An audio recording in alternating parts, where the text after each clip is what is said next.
Howdy, everybody. Welcome back to the very best podcast recording from the very end of the bench. My name's Colin. My name's Emiliano. And let's get to it. So, it is Friday by the time this is posted. The season may be over, but the news never stops in the NBA. Emiliano and I got together and we were talking about future podcast episodes and how we're really going to have to stretch our ideas a little thin going into next season. But a week removed basically from the NBA Finals and head coaching hirings, rumors, trade rumors, like it just never stops. Never stops. Pretty big announcement. Ty Lue signs on for 5 years with the Clippers. What? Yeah. Just out of the remaining coaches out there, that one was just a little odd to me. I know that he's always seen as a contender, as like a top coach, and maybe he does deserve a chance to really prove himself. But like, where do you rank him in terms of, I don't know, coaching skill when all he really had to work with was LeBron James? Like, how hard is it to coach the best player in the NBA? Like, how valuable are you as a coach when your best player was essentially the coach of the team? Yeah, I don't think that the hiring of Ty Lue should necessarily be what we're most surprised by. What I'm most surprised by is the 5-year contract. If Steve Ballmer were to come in and say like, hey, let's give Ty one year, like he was the assistant coach, like we got Doc out, maybe, with those 3-1 losses, maybe Doc really was the problem. Let's try out Ty Lue and not stress ourselves in trying to find a coach, like one of the most important positions in your organization. Let's give Ty Lue a run for this year. But no, 5 years, like I don't know. But also maybe, and this kind of flips my opinion on the situation a little bit, but maybe Steve Ballmer was looking at it from a Cavs perspective of like, hey, like Ty Lue was able to take a back seat to LeBron and not be like, the focal point of the entire organization, and like when you think Clippers at this point, you think Doc Rivers, like Doc Rivers and the Clippers organization go a little hand in hand ever since, DeAndre Jordan left, Blake Griffin left, Chris Paul left. Like, Doc Rivers is kind of, part of the organization at this point. And, now you have Kawhi Leonard and Paul George, and those need to be your two guys going forward, not the head coach. Yeah. My only thing is that I feel like they needed to bring in a coach that was like proven. Like they have so much talent on that team and the roster's so deep that you need a coach that like knows what he's doing to do with all of those assets. Like clearly whatever Doc was doing, which, everyone has their doubts about Doc Rivers and myself included, it didn't work. And is bringing someone, I know I just said it, but is bringing someone in like Ty Lue really going to change anything? Like Kawhi Leonard's not LeBron James. He's not really going to speak up in timeouts to get the team together. Paul George, maybe the most hit or miss player in NBA history. And, you have other assets on the team, Lou Williams, Montrezl Harrell, Marcus Morris are yet to, see if they're going to come back or not. But I just don't know if Ty Lue was really the answer there with some of the candidates that were still out there. But, I mean, at the end of the day, the Clippers are the Clippers. I think they kind of just do whatever they want at this point, and they're going to be back in it next year regardless of whether he's a great coach or not, just based on that roster alone. So, but yeah, big news. Definitely big news. But some other news, Daryl Morey is out from the Rockets. So Yes. Houston officially has a problem. Yep. It has happened. So do you think with Daryl Morey out, is James Harden safe, 1? And 2, are they going to blow up the entire roster? I think that James Harden, I think that there's probably less than 10 players who are forever safe. We think of like LeBron James, Steph Curry, Giannis, in terms of I think, being like recognized as the problem and being traded away. Kevin Durant. And I think James Harden has to be on that list. I think that he is someone who there's no positive outcome in trading him. I don't think, because I don't think that any team is going to be willing to give up the right number of assets, especially with the stipend rule or stipend rule, it's just going to be impossible to get the true value in what James Harden brings back in a trade. Yeah, I I don't mean, know if you agree or disagree. I agree, but trading for superstars that are in their 30s is always hard. Yeah, James Harden, he's in the he's peak of his 31 prime years right old. now. Like Yeah, it's not, you know, he's not 28 or 29 and you think, like, oh, he has 1 or 2 more years to show us something that he hasn't shown us. It's like, no, like what James Harden is this last year is the peak of his prime. yeah. And Which obviously we're not saying he's a bad player. I want to get that out of the yeah, way with right now. But with James Harden comes, is he a winner? right. Can he be the main person on the team to propel them to a championship? Which I think he is. I think he could be if the roster was correct around him. If it was assembled around him to win. I don't think the whole small ball thing was perfect for James Harden. But I feel like you can argue that he's not a winner. Like they took that Warriors team with KD to 7 games.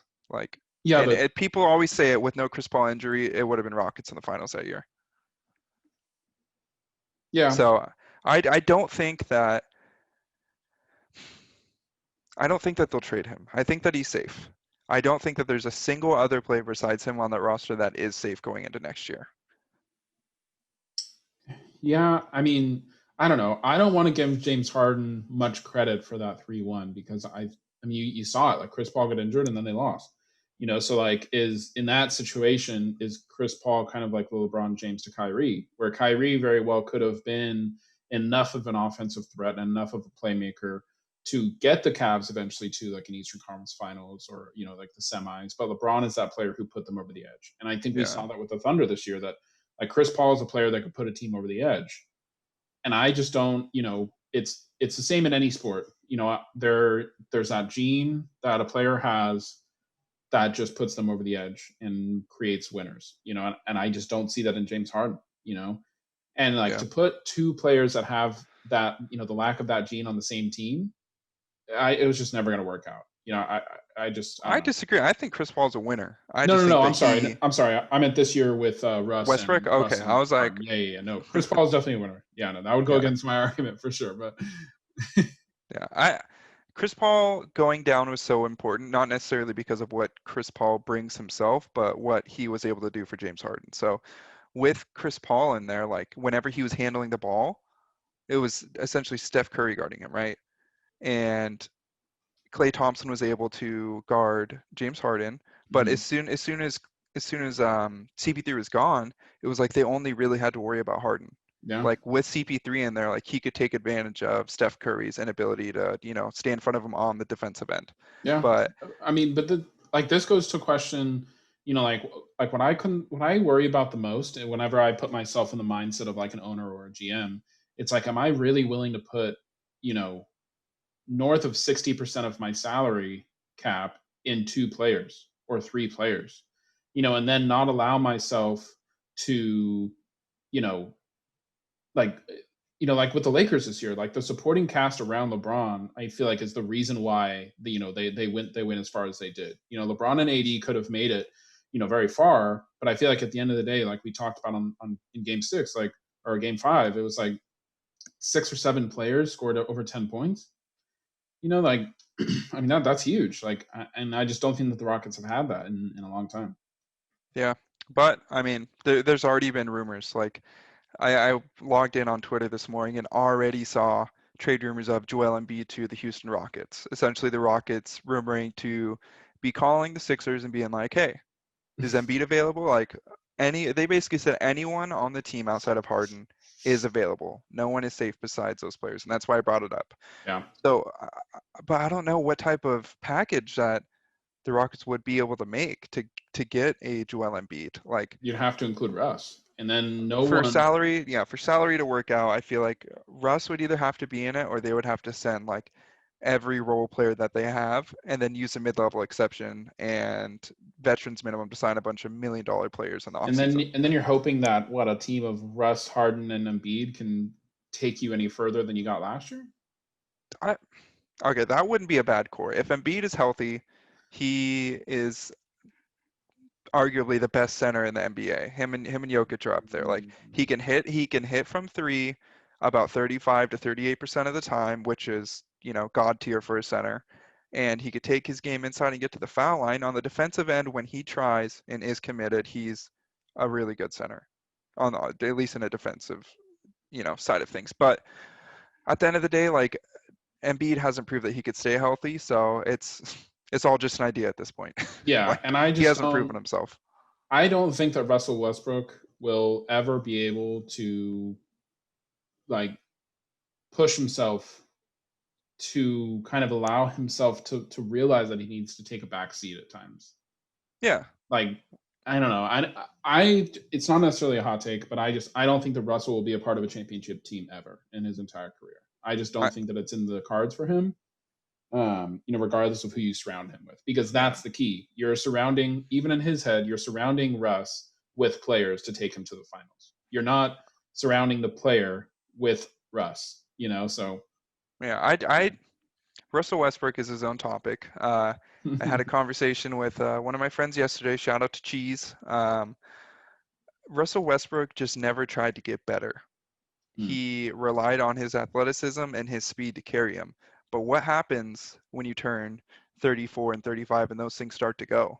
Like that's one of the key reasons of why LeBron developed his post game, why he developed his outside shot was to Yeah. stay relevant. And you look at all these centers out there, like Brooke Lopez never shot a single three before a couple of years ago. And then he saw the game move like, okay, if I want to stay relevant and stay in the NBA, like I got to start shooting threes. And then he started becoming like a proficient 3-point shooter. It's Yeah. like Russell Westbrook never had that mindset. He was like one of those people where he was like, I'm talented. This is how I play. This is me.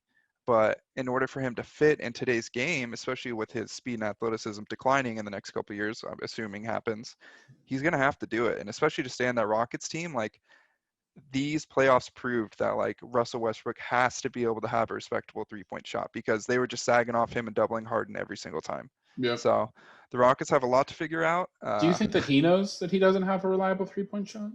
No, I think he knows Westbrook that. Westbrook thinks that he could hit any shot ever. Like you could see it in his face. Like I want there to be like somewhere out there like a video clip of him shooting a three and just all of the coaches' reactions every time he pulls up. Because the amount of times I see it just hit like back iron or the side of the backboard or just straight air ball is limitless. But Yeah. of course, he did hit a game-winning three against the Kings a couple seasons ago. That's the one that went in. But shout out to the Kings. But I mean, to close this out, Rockets have a lot to figure out this offseason. A lot of different directions they could go. We'll see what happens, man. Very, Yeah. very interesting to see. Yeah. But Definitely. move, yeah, moving on, Miami Heat. I'll Yes. let you. I'll let you take this one. Yeah. No. So we, I think that we went back and forth on this podcast on our opinion of whether or not Giannis was going to be moving. And I think it was even one of our more recent hot takes that Giannis would be in a different jersey in the start of next year. And it took less than 48 hours, it seems, for news to break that the Heat were all in on getting Giannis this summer. And keep calling it summer, this offseason, this winter offseason. I was like, So, I mean, right off the bat, number one, do you think it's possible? Number two, which should be an easy answer, is Giannis what they need to take them, past a team like the Lakers? number one, I don't think Giannis is leaving the Bucks. I think that he's committed to staying there at least this season. Mm-hmm. And we've said it before a couple episodes ago, Giannis is very much like Damian Lillard, where they want to win and make their city a champion. Yeah. Like they're willing to give up a couple years of their prime to try to like at least say like I tried my best to make the city a winner. Kind of Yeah. like LeBron in Cleveland. And I think it could go a similar way to how LeBron in Cleveland went. Like you're 8 years into 7 or 8 years into Giannis's career in the next couple years and they still haven't won or come close to winning, like then he could leave. But Yeah. the the Bucks have some picks. They have some young talent in DiVincenzo and some assets that they can move to try to bring in and kind of retool this roster around him. So I don't think he's leaving this season. But number two, do I think Giannis would make the Miami Heat better than the Lakers? Yes. Like Yeah. Yeah. I know there, exactly. there's no going around it. If they could somehow bring Dragic back and have Jimmy Butler, Dragic, and Giannis Antetokounmpo with Tyler Hero and all those people, like I don't know what a package would look like to get him. I guess rethinking it, they'd probably have to give up here on some picks. But Yeah, whatever the case is, a core revolving around Giannis and Jimmy Butler, that's a it's a winning winner. that's a winning It's a core. winner. Yeah, that's Yeah, a winning core. Yeah, yeah. definitely. Before we jump into some teams with empty coaching spots and started talking about coaching, let's take a quick break. So, talking about coaches. So, there's a few empty spots still as we look around the league: the Pacers, the Rockets, the Pelicans. And I know, Colin, you were saying you heard some rumors about maybe a Van Gundy family reunion in the NBA coaches circle. Yeah, the Rockets were, I think, meeting with a couple of coaches, but yeah, one of them was Jeff Van Gundy, which was interesting because he was a coach for the Rockets back in the mid 2000s when they had the Tracy McGrady and Yao Ming experiment going on, which didn't go as planned. The one of the top could have beens in basketball, but I'm not too sure about that one. He's kind of been rumored here and there over the last couple of years. He's not a bad coach in any way. He was in the league for a long time, coached the Knicks along with a couple other teams. But along with that, his brother Stan, former coach of the Pistons, Magic, also a couple other teams, rumored over in New Orleans, over there with Zion Williamson. So I guess we'll just see where it takes us. But both of them have kind of been out of the coaching world for a couple of years or more. So Yeah. I don't know. Definitely, rumors are going to keep coming for the next couple of weeks. That's for sure. Yeah, definitely. And I mean, I think that anytime that you take on a new coaching position, you sit in an already hot seat, right? Because it's not very often that a Greg Popovich decides to retire, and the next coach that takes over is taking over, a winning organization and a winning mentality. In the Yeah. Rockets, you could say that they have a winning organization, but I think that there's different tiers to winning, right? There's teams that know that they're just playoff contenders and that winning for them is making that 6th through the 8th seed. There's teams that know that they're championship contenders and making the Eastern Conference Finals is okay for them. Like I would say the Trailblazers are in that conversation. And then there's teams like the Rockets that find themselves in that 5 to 6 team group that are like, no, these are not only championship contenders, but they should be making the finals within their 5-year window. And the Rockets definitely were in that window. I mean, I feel like no one could argue that they were one of those 5 or 6 teams. Yeah. Regardless, whoever takes over that Rockets position is immediately thrown into a hot seat. Yeah. Like it's going to be similar to like a New York situation where if you don't bring the team major upgrades and success within like 2 years, like you're gone. Like the Yep. case in point. But as far as the Pacers go, I'm not too sure where they're going to go with that one. I don't think they really know what they're going to be looking at next year. There's rumors of Oladipo wanting out. They have some assets that they can move, so it's not really clear whether they're wanting to rebuild or, kind of stick with the Miles Turner, Sabonis, Oladipo kind of thing they got going on right now, which it's not a bad team. No. Like a couple years ago, when they were all healthy, they were a really great team. They were just young, Yeah. but you start running into what the Kings did, like super team, just young. Like, at what Yeah. point are you not young anymore? And the Pacers are kind of entering that territory. So, Absolutely. And the Nuggets took a different turn. They were entering that territory of how much longer can you say you're just young, and and then they took they the next step. they took the next step. And Yeah. I honestly hope, and even as a Kings fan, it's like Oladipo was rumored that like the Kings might be a landing spot, but I personally hope to see a healthy Oladipo in a Pacers jersey next year and see Yeah. what kind of season and what kind of playoff performance he can put up. Yeah. I think he either stays on the Pacers or we see him move to the Heat. I wouldn't be Oof. surprised if he goes to the Heat, which if he's healthy, which like is the case with any athlete ever, he's a Hmm. great player, great Yeah. 3-and-D player. Yeah. Yep. He's a potential third all NBA team, I think. Yeah. In the But I guard mean, position, that's really hard, and I know that. But I yeah. think that the potential that he has is right there. Yeah. But speaking about hot seats and I got some hot seats going into next year, that's for sure. There's some organizations that have been subpar for far too long, I think. Yeah, But starting out, you had this one listed, the Jazz with Quinn Snyder. I know that we had kind of differing opinions with this one, so I'll let you share what you thought about that one. yeah. I mean, I just think that it's kind of falling right into the Bucks sort of situation. Where the Bucks are expecting to be in the finals these last 2 years. I really believe that. I don't think that last year you can use the excuse like it was Giannis's first time. The Bucks team was built and played through the regular season as if they are going to make the finals, right? But the Jazz is like they should have made a Western Conference Finals by now. Like they should have, and at least have put up a really, really hard fighting chance. Yeah. Like in the semis to take it 7 games. But like I feel like every year we're just disappointed with like how the Jazz's season ends. Yeah. Well, it was Donovan Mitchell's second year. Like, In the it's playoffs, yeah. not second year as an NBA player. Oh, I thought this was. Oh, so he made it to the playoffs his first year as a rookie. Yeah. Oh. Yeah. But along with that, like they didn't have what's his face Bogdanovich playing. He Yeah. elected to sit out during these playoffs, and that's a 15 to 17 point per game scorer and 3-point sniper that you're missing, which could I, have been a huge addition to that 7-game series they had against the Nuggets. So potentially they could have made the conference finals this year. Like it was super possible. Like Mike Conley was finally clicking after he came back in. Rudy Gobert was being the defensive presence that they need him to be. Donovan Mitchell, 40-point bombs, here and yeah. there, along with this stellar, just consistent performance. Like they're a good team. They just, once again, need to stay healthy. And I think they're actually not in the Rockets case, but they're actually one piece away. Yeah, and I mean, I think that in me putting his name on here, and I don't want it to seem like I'm backtracking on my opinion because I'm not, but I also think that it's easier to have a coach be a scapegoat rather than potential superstars. Like you're gonna fire Quinn Snyder before you're gonna trade Donovan Mitchell or Rudy Gobert. Maybe not Rudy Gobert, but you're gonna fire Quinn Snyder before you trade someone like Donovan Mitchell.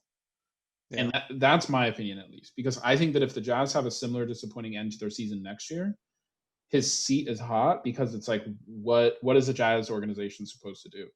Like if they Yeah. go through this offseason and pick somebody up and then once again they are disappointed in the first round or get blown out in the second round, what is the organization supposed to do? Yeah. I'm going to backtrack on what I said and go back on my comment. After thinking about it, this was Donovan Mitchell's third year. The only reason why I know that is because I was thinking about how the Kings could have picked him up in the draft, but we didn't. Hmm. Anyways, I got uh, I got yeah, one. you got one. But moving on from the Jazz, the Milwaukee Bucks with Mike Budenholzer. So, like, at what point are they going to want to grab a coach that feels comfortable playing their all-star MVP, best player in the entire NBA, and some people say the entire world, more than 40 minutes a game in the playoffs? Like that was maybe one of the biggest coaching mistakes that we've seen in terms of playoffs. Like you saw Jimmy Butler playing 47 minutes a game. I'm not saying that Giannis needs to be playing 47 minutes, but if you're an all-star and you're losing in a game, you need to be playing 44 minutes a game. Like Yeah, if you absolutely. need to. And you Yeah. need to be able to guard the best player 3 through center if you have to, just because I don't think he could stay in front of a 1 or a 2. But yeah, I was actually kind of surprised that he wasn't let go after the season. I thought that maybe that was it for him. Yeah, and I just don't, you know, you hope that all these guys are really passionate about the game, right? You hope that it's not just a job to them. So I hope that Mike Budenholzer, along with the rest of the Bucks organization, was watching some of the remainder of the playoffs and definitely watching the finals. Like the hope is that they're at home watching, and I hope that he was at home watching and saying like, "Oh, the Heat won when their best player in Jimmy Butler played 47 and a half minutes and gave it his all. And that's what allowed the Heat to beat the Lakers. Like, Yeah, oh, if you play your superstar more, they can be more productive. I just yeah, like that in a, to like, to typical fans like us and outsiders, that sounds really easy. But I mean, if I'm the owner, I'm down in that locker room after the game saying, like, play this guy. Like, what are you doing? Like, I just don't understand. I don't. yeah. I mean, there's going to be some roster changes that happen next year for that team. Yeah. I don't think that core is going to be together going into next year, or at least going into the deadline. There's rumors officially today that the Milwaukee Bucks were calling Bogdanovich, which Mm. could be an interesting dynamic over there. That gives them another ball handler, shot creator, and knockdown 3-point shooter as well next to Yeah. Giannis. But That would be a little tricky because I think they only have the mid-level exception, which is around 9 million to give to him. So I think they would kind of have to orchestrate a sign-in trade with the Kings. But even going into that, both teams are hard capped, so they would have to bring a third team into the mix, which three-team sign and trade deals, they just don't happen. It's too complicated. They just don't happen Yeah, at that point. But yeah. I mean, if the Bucks want to give us Dante DiVincenzo for Bogdan Bogdanovic, I'm not opposed to that at all. So see what happens. But Mike Budenholzer for sure is going to be on the hot seat next year. Yeah.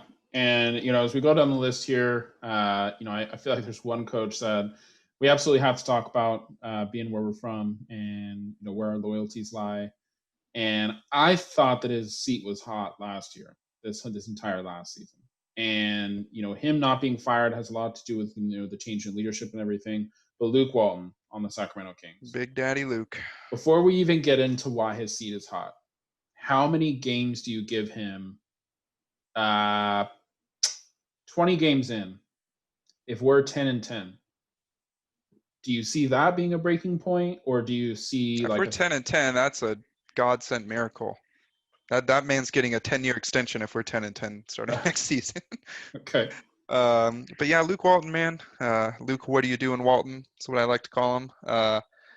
He is in the fortunate circumstance of playing for a small market team on a long contract. So the reason why he wasn't fired when Monty McNair came in was because of his contract. It's Mm, multi-year. Like, at what point are the Kings going to stop signing coaches to multi-year contracts and axing them out after a year or two and still paying them out?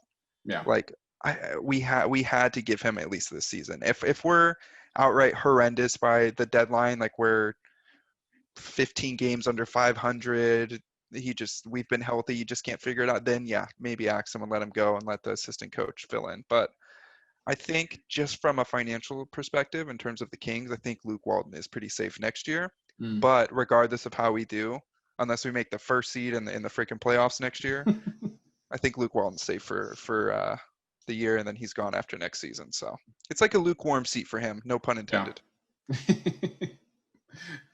All right, and then I feel like this is not crazy to say, but a team that's in a similar situation to the Kings, in the Magic, like, like where do you go with with injuries that they've had and everything else?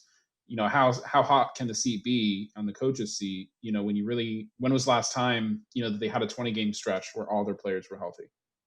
Yeah. It's been a while, man, and the Magic have kind of struggled to have success since the Dwight Howard era. So it's like they've had a couple draft blunders. Mo Bamba hasn't really amounted to anything yet, but he does have the potential. He put on some weight. They're knees deep in the Markel Fultz ordeal, picking him up from the Sixers, which wasn't a bad trade. They No. didn't pay a lot for him, but what do you do with Aaron Gordon? You just signed Vucevic to a deal. They're just in a weird spot, and I don't think that they really have an identity. And one of their super promising young talents just tore his ACL, like Yep. Jonathan Isaac. Like, And how is he going to come back? there's no guarantee in how a torn ACL comes back. No, you look at the number 2 pick who played on the Kings this last year, Jabari Parker. Like, he just hasn't been the same. That first year with Milwaukee, a 20-10 beast, like awesome. Going into his second year, like people were expecting nothing but the best from him, and some people don't recover from ACLs like other people do.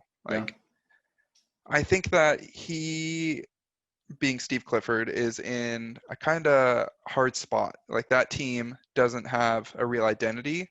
Hmm. They try to be like volume shooters, but they don't really have the assets outside of Terrence Ross and Evan Fournier to be that type of team.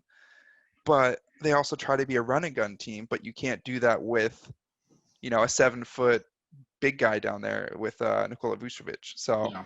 I don't know. I could see him being kind of a deadline axe or a next year axe going into the 21-22 season, but they got some stuff to figure out, man. I'm not sure what they're really looking to do. They made some weird moves for sure.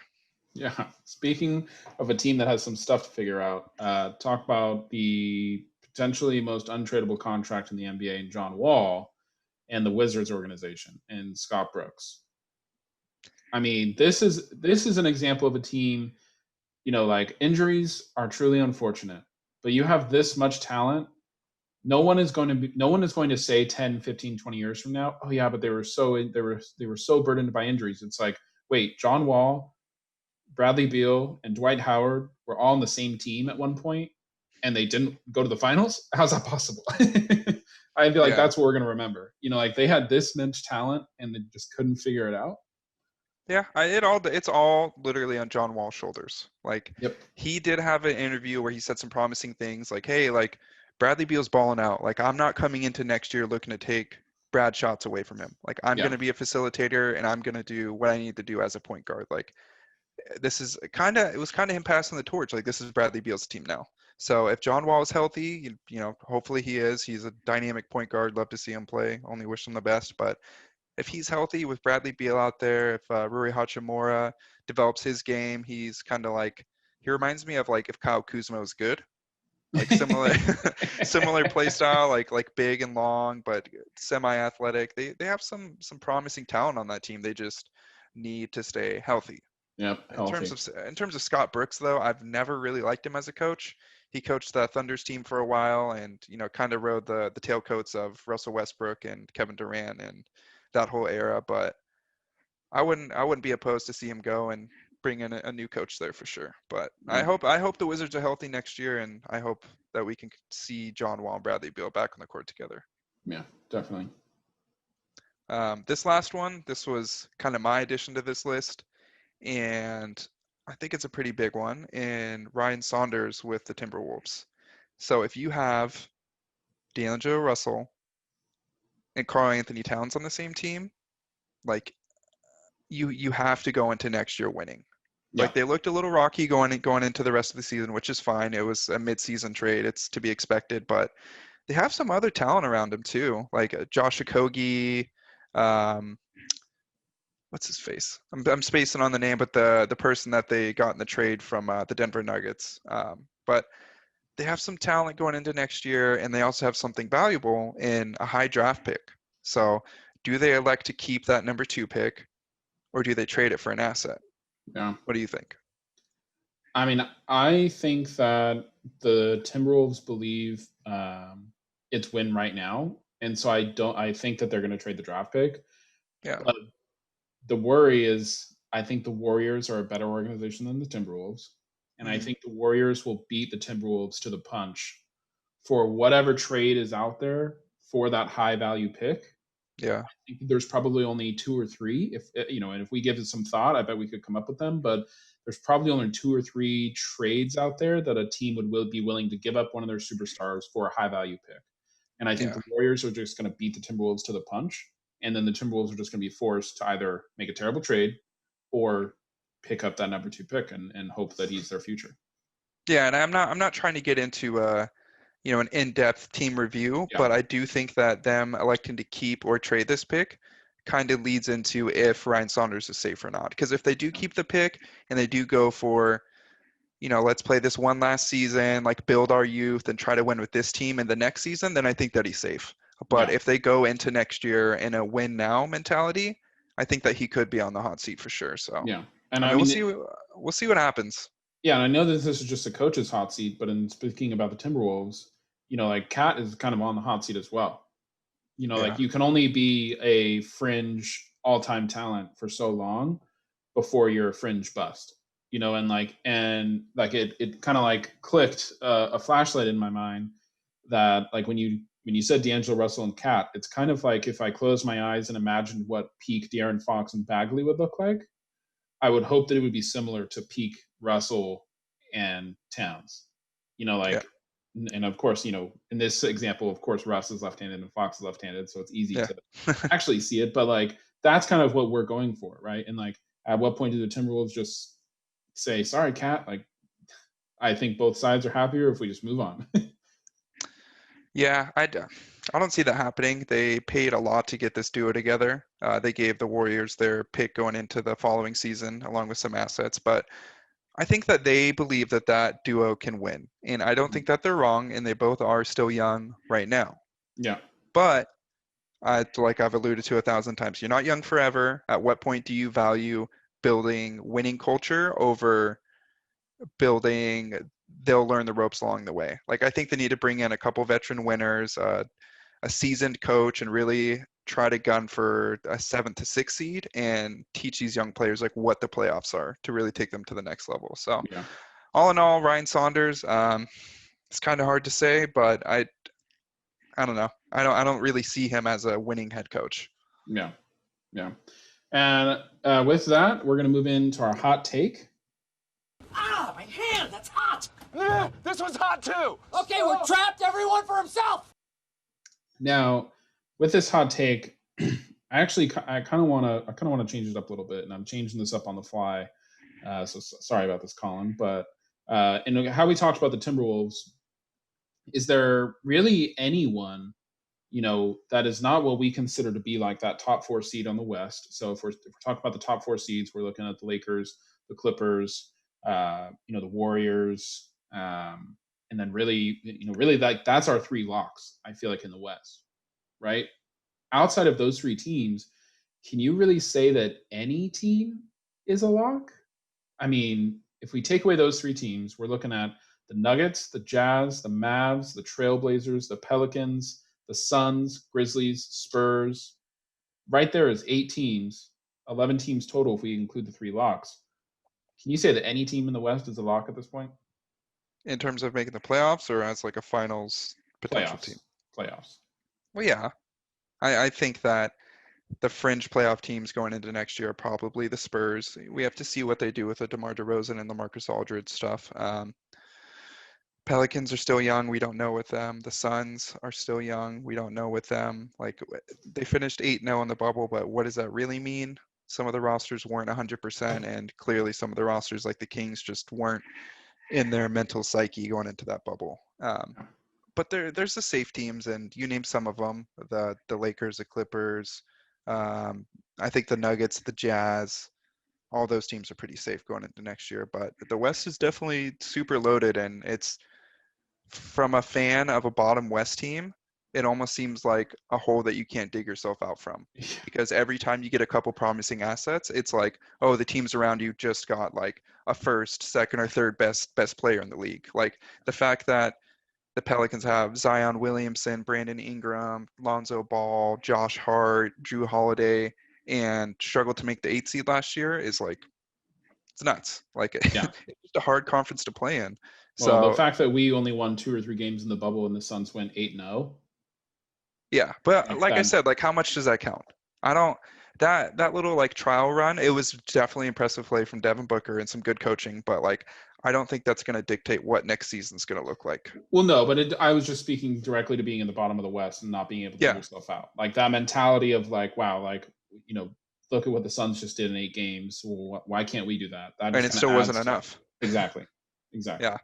So the West, I think, will just kind of always be the hardest conference. It's kind of almost in like any sport, man. Like, yeah. I mean, you how have many to games? How many games would you separate the 4th seed to being out of the playoffs? Because this year it was only like the 5th through the 9th was like 3 or 4 games separated. Oh yeah, if you win like 46 games, you have the potential to not make the playoffs in the West. Like I witnessed, I think it was, when was it? I want to say like 2008 or 2009. One of the teams finished with like 46 or 47 wins and did not make the playoffs. And then over in the East, one of the teams won 36 games and made the playoffs. So it's just, if the Kings want to, change up the conference and somehow be located in the East, I wouldn't be opposed to it. But it's just always going to be that way, man. It's where the West is won. Wild, wild West. Wild West. All right. Well, I think we're wrapping up here. Colin, do you have anything else for him before we say bye? I mean, we're going to keep the content going. Got some fun stuff planned. Some videos on our YouTube are going to be coming up. Some new graphics. Our graphic designer, Colin Giordano, right here is me, designed us a new podcast cover. I'm pretty proud of it. Yep. And we're just going to keep the stuff coming. Yeah. Please just continue to share with your friends, share with your family. Follow us on Instagram at The Reserves Podcast. Follow us on Twitter at Reserves Podcast. Subscribe to the YouTube channel. And just share with your friends. If you feel like supporting the podcast, hop onto our Anchor account. You can support us there. I think that's going to do it for us in this Friday episode. Catch you guys Tuesday. Bye-bye.